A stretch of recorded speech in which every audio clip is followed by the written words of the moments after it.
Hey guys, it's Ebony with TinyTexasGarden, and today's task is to unmulch the strawberries.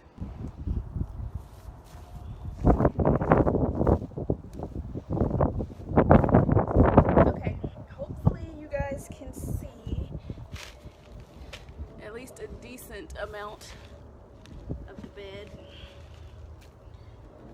I'm just gonna stick the extra straw in a bucket so we can use it later for something else.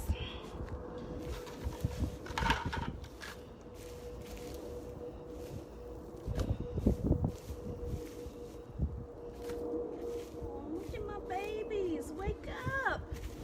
It's time to wake up. Spring has sprung. Come on, little babies. Oh, they're looking good under here. So in this bed, I've got, let's see, year-old ever-bearing strawberries, which have also put out some runners that I clipped and let some of those stay in here. So those last year, as you can imagine, we didn't get very many strawberries from. But hopefully, now that they're on their second year, will get us some strawberries. You know, a better turnout of strawberries. And I also, just a few months ago, so I'm not sure how much they probably won't produce very much this season.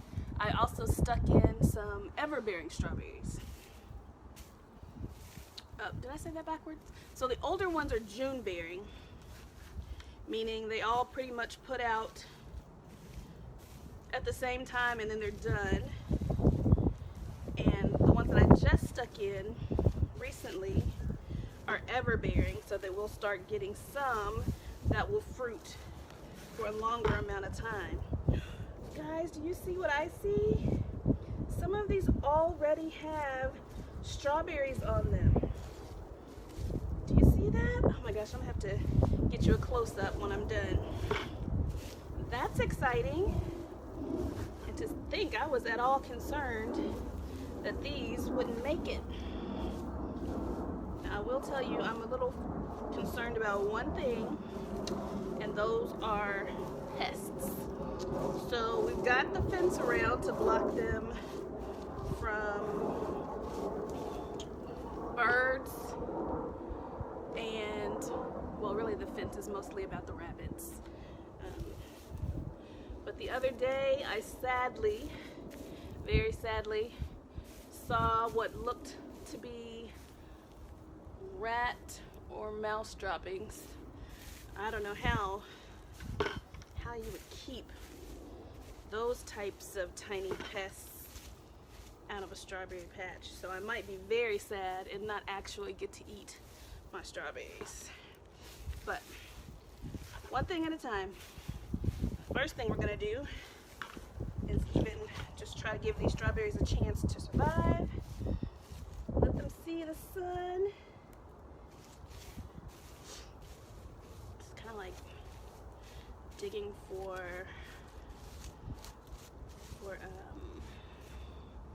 dinosaur bones. Makes me think of my son. Okay, clearly I underestimated how much mulch I put in here, because this bucket is already full and I don't even have a corner done yet.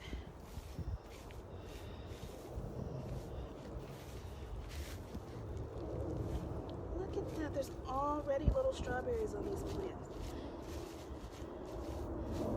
Now the trouble is I won't know. Well, some of them will be more obvious, but I won't really know the first year plants from the older plants. Okay, this looks like it is going to take quite some time, because what I'm also going to do is to trim any of these older, dried up, red and yellow dying leaves, so the plants can focus on the new growth and not be concerned about sick leaves.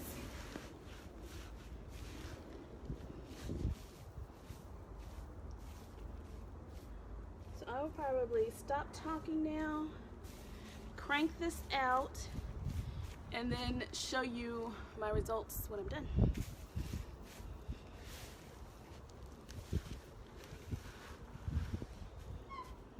First thing I'm going to need is a bigger bucket.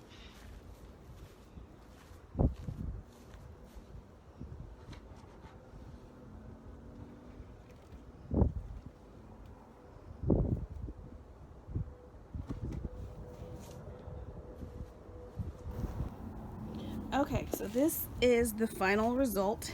As you can see, I did leave some of the mulch down in there, some of the straw, but I really wanted to give the strawberries, an easier chance to get to the sun, even though some of them were already peeking through, even with the very thick mulch.